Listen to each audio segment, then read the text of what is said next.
कई सदियों पहले एक घने जंगल के किनारे अब्दुल्ला नाम का एक लकड़हारा अपनी बीवी मिन्हिल और छोटी बेटी फातिमा के साथ रहता था। कहानी वहाँ से शुरू होती है जब उनके हालात इतने खराब हो चुके थे कि जिंदा रहना भी एक मोजज़ा लगता था। अब्दुल्ला सारा दिन धूप बारिश में पेड़ काटता, पर मजदूरी इतनी कम थी कि मुश्किल से एक वक्त की रोटी मिलती। मिन्हिल हमेशा कोशिश करती कि घर की हालत बेहतर हो, पर गुर्बत ने उन्हें जकड़ रखा था। घर में अनाज का आखिरी दाना भी खत्म हो चुका था। फातिमा सिर्फ 3 साल की थी और उसके चेहरे की जदी देखकर अब्दुल्ला मिन्हिल का दिल बैठ जाता। माँ ने कई दिनों से खुद कुछ नहीं खाया था ताकि बेटी को थोड़ा दूध या रोटी का टुकड़ा दे सके। एक दिन हालात ऐसे बिगड़े कि चूल्हा तक न जला। अब्दुल्ला जंगल में पेड़ काटने गया, पर उसके हाथ कांप रहे थे। उसने आसमान की ओर देखा और कहा, ए मेरे मालिक, मैं मेहनत से नहीं डरता, पर अपनी नन्ही फातिमा को भूख से मरते नहीं देख सकता। कोई रास्ता निकाल दे। तभी एक खूबसूरत, रोशनी से भरी खातून प्रकट हुई, मिन्सा। उनके लिबास से नूर निकल रहा था। वो कोई आम औरत नहीं, बल्कि एक मुक़द्दस हस्ती थी। मिन्सा ने नरमी से कहा, परेशान मत हो, अपनी बेटी फातिमा मुझे दे दो। मैं उसे आसमान पर ले जाऊंगी, उसकी माँ बनूंगी, वो हमेशा खुश रहेगी। अब्दुल्ला पहले डरा, फिर घर की गुर्बत और फातिमा की भूख याद करके भारी दिल से हाँ कर दी। वो जानता था कि यहाँ रही तो बच्ची भूख से मर जाएगी, मिन्सा के साथ वो शहजादी की तरह रहेगी। मिन्सा जब फातिमा को आसमान ले गई, तो उसकी दुनिया बदल गई। गुर्बत, भूख, टूटी झोंपड़ी अब ख्वाब बन चुकी थी। एक शहजादी जैसी जिंदगी। वहाँ फातिमा की देखभाल मोहब्बत से हुई। उसे शक्कर की रोटी, मीठा दूध, रेशमनूर के कपड़े मिले।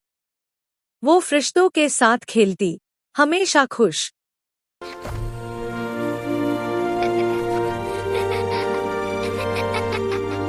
11 साल में फातिमा 14 साल की हसीन लड़की बन गई। उसने गुर्बत का दुख भुला दिया, हर तरफ अमन सुकून था। एक दिन मिन्सा को सफर पर जाना था। उन्होंने फातिमा को 13 चाबियों का गुच्छा दिया और कहा, बेटा, मैं थोड़ी देर में लौटूंगी। ये 13 चाबियां अमानत है। तुम जन्नत के 12 कमरे खोल सकती हो, पर 13वां कमरा कभी मत खोलना। अगर खोला तो मुसीबत आएगी। फातिमा ने वादा किया कि ऐसा ही करेगी।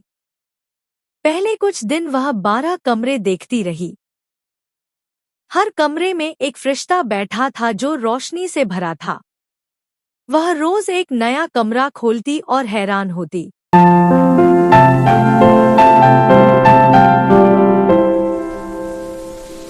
लेकिन जब 12 कमरे मुकम्मल हो गए, तो उसके दिल में 13वें कमरे के लिए शदीद तजस्सुस पैदा हुआ। उसने सोचा, इसमें ऐसा क्या होगा जो मुझे मना किया गया। मैं सिर्फ थोड़ा सा देखूंगी, किसी को पता नहीं चलेगा। उसने कांपते हाथों से चाबी घुमाई और दरवाजा थोड़ा सा खोला। अंदर ट्रिनिटी का नूर था। फातिमा इतनी मुतासिर हुई कि उसने अपनी उंगली उस नूर में डाल दी। जैसे ही उंगली बाहर निकाली, वह पूरी की पूरी सोने की हो गई। वह डर गई, साफ करने की कोशिश की, धोया, रगड़ा, पर सोना नहीं उतरा, उल्टा और चमकने लगा। जब मिन्सा सफर से लौटी, तो उन्होंने फातिमा को बुलाकर 13 चाबियां वापस मांगी। फातिमा का दिल जोर जोर से धड़क रहा था। उसकी उंगली अब भी सोने की तरह चमक रही थी। चाबियां हाथ में लेते ही मुक़द्दस हस्ती मिन्सा ने उसकी आंखों में देखते हुए पूछा, क्या तुमने 13वां दरवाजा खोला था? फातिमा ने डर के मारे जवाब दिया, नहीं, मैंने नहीं खोला। दोबारा पूछा, सच कहो, क्या तुमने वह कमरा खोला? तुम्हारी उंगली गवाह दे रही है। फातिमा ने फिर इनकार किया। सोचा शायद बच जाएगी, पर भूल गई कि वह किसके सामने खड़ी है। मिन्सा ने एक और मौका दिया, तीसरी बार पूछा। फातिमा तीसरी बार भी झूठ बोली। तब मिन्सा ने सख्ती से कहा, तुमने न सिर्फ मेरा हुक्म तोड़ा, बल्कि झूठ भी बोला। तुम अब जन्नत में रहने के काबिल नहीं रहीं, क्योंकि तुम्हारा दिल अब साफ नहीं रहा। फातिमा पर गहरी नींद तारी हो गई। जब आंख खुली तो वह जन्नत में नहीं, एक भयानक घने जंगल के बीच पुराने पेड़ के नीचे लेटी थी। रेशमी कपड़े फटे पुराने हो गए थे। वह बोलना चाहती थी, पर ज़बान बंद गई। फातिमा अब गूंगी हो चुकी थी। अब वह अपनी दास्तान किसी को सुना नहीं सकती थी। फातिमा को बचपन याद आया, जब बाप अब्दुल्ला ने उसे गुर्बत की वजह से भेजा था। अब वह फिर वही गरीब अकेली लड़की थी, पर इस बार बोलने की ताकत भी नहीं। चिल्लाने की कोशिश की, गले से सिर्फ हल्की आवाज निकली। उसने जंगल के फल और जड़ें खाकर गुजारा शुरू किया। रात को खोखले पेड़ में सोती, ताकि ठंड और जानवरों से बच सके। कई साल गुजर गए। वह नन्ही फातिमा अब एक जवान और निहायत हसीन औरत बन चुकी थी। फातिमा की हालत फिर वैसी हो गई जैसी बचपन में उसके घर की थी। कपड़े फटरेजा हो चुके थे। उसने अपने जिस्म को लंबे बालों से ढक रखा था। उसका घर एक खोखला दरख्त था, जहां बारिश ठंड से बचती। बोल नहीं सकती थी, इसलिए परिंदों जानवरों से दिल लगाती। एक दिन उस मुल्क का शहजादा काशिफ अपने दोस्तों के साथ उसी घने जंगल में शिकार खेलने आया। शिकार का पीछा करते करते वह साथियों से बिछड़ गया और उस जगह पहुंचा जहां फातिमा रहती थी। काशिफ ने देखा झाड़ी के पीछे कुछ चमक रहा है।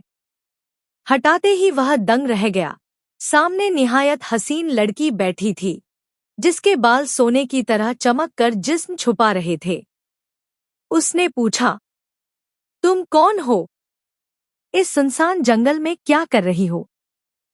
फातिमा ने बोलने की कोशिश की, पर आवाज न निकली, सिर्फ इशारा कर सकी। शहजादा उसकी खूबसूरती और खामोशी से इतना मुतासिर हुआ कि उसे अकेला न छोड़ने का फैसला किया। अपना कीमती लिबास, चोगा, निकालकर फातिमा को पहनाया। वह डर रही थी, पर उसकी आंखों में नरमी देखकर हाथ थाम लिया। काशिफ ने उसे घोड़े पर बिठाया और महल की ओर चल पड़ा। महल पहुंचे तो लोग हैरान रह गए कि शहजादा जंगल से एक गूंगी लड़की ले आया। पर काशिफ उसकी खूबसूरती का दीवाना हो चुका था। हुक्म दिया, फातिमा को बेहतरीन रेशम के लिबास पहनाए जाए, शाही खाना खिलाया जाए, जल्द ही शादी की तैयारी शुरू हो। जो फातिमा कुछ साल पहले जंगल में भूखी सोती थी, फिर शाहाना जिंदगी में लौट आई। पर उसका राज, सोने की उंगली और जन्नत का किस्सा, दिल में दफन रहा। काशिफ उससे इतनी मोहब्बत करता कि गूंगेपन को कभी रुकावट न बनने दिया। पूरे मुल्क में जश्न मना। वह फातिमा जो कभी भूख से बिलखती थी, आज शहजादा काशिफ की मलका, रानी बन चुकी थी। कीमती जेवरात और रेशम पहना, पर दिल हमेशा डरता कि पुराना राज खुल न जाए। 1 साल बाद मलका फातिमा ने निहायत प्यारे तंदुरुस्त बेटे को जन्म दिया। पूरा महल खुशियों से भर गया। शहजादा काशिफ बेहद खुश था, लेकिन उस रात जब सब सो रहे, एक अजीब वाकया पेश आया। फातिमा अपने कमरे में अकेली लेटी थी कि अचानक वही रोशनी नमूदार हुई। जन्नत वाली मुक़द्दस हस्ती मिन्सा सामने खड़ी थी। नर्म पर संजीदा आवाज में कहा, अगर तुम अब भी सच बोल दो और मान लो कि तुमने वह 13वां दरवाजा खोला था, तो मैं तुम्हारी ज़बान खोल दूंगी और तुम्हारा बच्चा तुम्हारे पास रहने दूंगी। लेकिन अगर अब भी झूठ बोला, तो मैं बच्चा ले जाऊंगी। फातिमा का दिल धड़क रहा था। उसने सोचा कि अगर अब सच बोलेगी तो शायद उसका पूरा रुतबा खत्म हो जाए और शहजादा काशिफ उसे छोड़ दे। उसने सिर हिलाकर इशारा किया, नहीं, मैंने वह दरवाजा नहीं खोला। मिन्सा अफसोस के साथ बच्चा उठाकर गायब हो गई। अगली सुबह जब काशिफ और दरबारी बच्चे को देखने आए, तो पालना खाली था। पूरे महल में कहराम मच गया। लोगों की भीड़ डर गई। सबसे बुरी बात, फातिमा के होठों पर खून लगा था। मिन्सा ने इम्तिहान के लिए लगाया। दरबारियों ने कानाफूसी शुरू कर दी।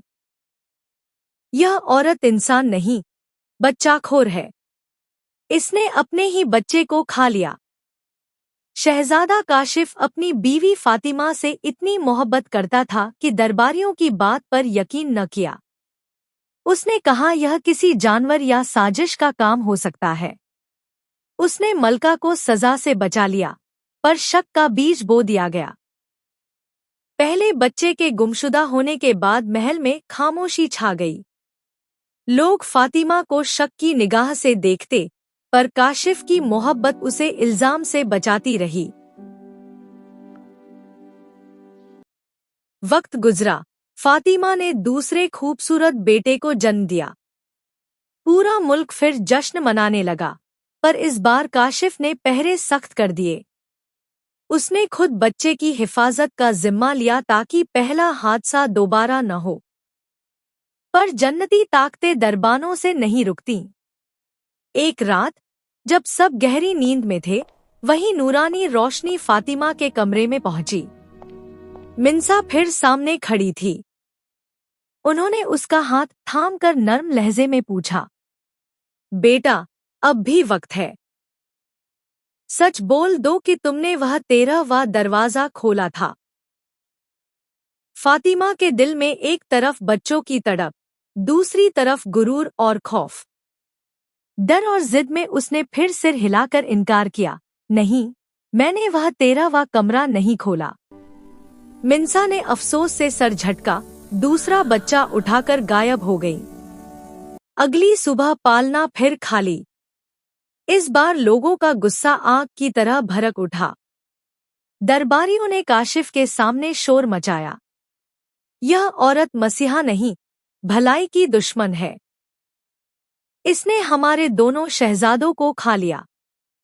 शहजादा काशिफ अब भी अपनी बीवी फातिमा से मोहब्बत करता था, लेकिन अब उसके पास कोई जवाब नहीं था। दरबारियों ने मांग की कि मलका को मौत की सजा दी जाए। काशिफ ने कहा, नहीं, मैं ऐसा नहीं कर सकता। वह गूंगी है, सफाई नहीं दे सकती। शायद यह जिन्नाती असर है। उसने जान तो बचा ली, पर फातिमा को अब पहले सी इज्जत की निगाह नहीं मिली। वह अपने ही महल में कैद सी रहने लगी। सब उसे बच्चाखोर समझते। 2 बच्चों के गायब होने के बाद फातिमा की हालत बहुत बुरी थी। वह हर वक्त रोती, पर खामोशी उसकी दुश्मन बन गई। कई साल बाद उसने एक हसीन बेटी को जन्म दिया। इस बार काशिफ और दरबारियों ने पहरे सख्त कर दिए। कमरे के बाहर फौज खड़ी, परिंदा भी न मार सके। फातिमा खुद न सोती, बेटी को सीने से लगाए बैठी। एक रात ठंडी हवा चली, सारे चिराग बुझ गए। दीवारों से तेज रोशनी निकली, पहरेदार बेहोश। दरवाजा खुद ब खुद खुल गया। मिन्सा फिर सामने खड़ी थी। मिन्सा ने नरमी से हाथ पकड़ पूछा, बेटा फातिमा, देखो यह तुम्हारी नन्ही बेटी है। क्या अब भी वही जिद? सच बोल दो। सिर्फ इशारा कर दो, फिर बेटी भी तुम्हारे पास रहेगी। फातिमा का दिल दो टुक हो रहा था। शैतान ने दिमाग में डाला, अब सच बोला तो लोग समझेंगे पहले झूठ बोल रही थी। काशिफ माफ न करेगा। डरगुरूर में सिर हिलाकर फिर इशारा, नहीं, मैंने वह दरवाजा नहीं खोला। 5 आखिरी फैसला और बेटी की जुदाई। मिन्सा की आंखों में आंसू। कहा, तुमने इम्तिहान गवा दिया। अब मैं मदद नहीं कर सकती। बच्ची उठाकर पलक झपकते गायब। सुबह काशिफ ने देखा, बेटी गायब। फातिमा के होंठ फिर खून से भरे। अब दरबारियों ने चीखा, बस, यह बदरू है। तीनों बच्चों को खा लिया। इसे जिंदा जलाया जाए। काशिफ रोते हुए चला गया, बीवी को मौत के हवाले कर दिया। पूरे मुल्क में ढिंढोरा पिटा गया, बच्चाखोर मलका को आज सजा। शहर के बीच चबूतरा, सूखी लकड़ियां, फातिमा को जीरों में लाया गया। पुराने फटे कपड़े, बिखरे बाल उस पुरानी गुर्बत की याद दिला रहे थे। वह चिल्लाना चाहती, मैंने बच्चे नहीं खाए, पर ज़बान बंधी। जल्लाद ने मशाल से आग लगा दी। सच्चाई का एतराफ। जब लपटों ने पांव छुआ, फातिमा ने सोचा, क्या मेरा गुरूर बच्चों और सच से बड़ा है? उसने पूरी ताकत जमा दिल से पुकारा, हाँ, मैंने वह दरवाजा खोला था। मैं गुनहगार हूँ। जैसे ही उसने दिल में यह कहा, एक मुअजिज़ा हुआ। उसकी ज़बान की गिरह खुल गई और उसने पूरी ताकत से वही अल्फाज चीख कर कहे। जैसे ही ये लफ्ज़ मुंह से निकले, आसमान पर काले बादल छा गए, जोरदार बारिश हुई और आग के शोले लम्हों में ठंडे हो गए। आग बुझ गई, पूरा दरबार खामोश। अचानक आसमान से वही नूरानी रोशनी फिर नाजिल हुई। इस बार मिन्सा अकेली नहीं, उनके साथ 3 खूबसूरत बच्चे थे, 2 शहजादे और एक नन्ही शहजादी। मिन्सा ने शफकत से फरमाया, जो शख्स अपने गुनाह को मान लेता है और सच्चा पछतावा दिखाता है, उसके लिए माफी का दरवाजा हमेशा खुला रहता है। फातिमा रोते हुए उन्हें गले लगा ली। उसकी सोने की उंगली का निशान भी खत्म हो गया। शहजादा काशिफ भागता आया, फातिमा के सामने सर झुकाकर माफी मांगी। फातिमा ने उसे माफ किया, अपने माँ बाप अब्दुल्ला और मिन्हिल को महल बुलाया। हुक्म दिया कि पूरे मुल्क में कोई भी शख्स भूखा न सोए। सबक, गुर्बत इंसान को मुश्किल फैसलों पर मजबूर करती है, लेकिन इंसान चाहे कितनी बुलंदी पर पहुंच जाए, सच्चाई और ईमानदारी ही वह रास्ता है जो उसे हर मुश्किल से निकाल सकता है।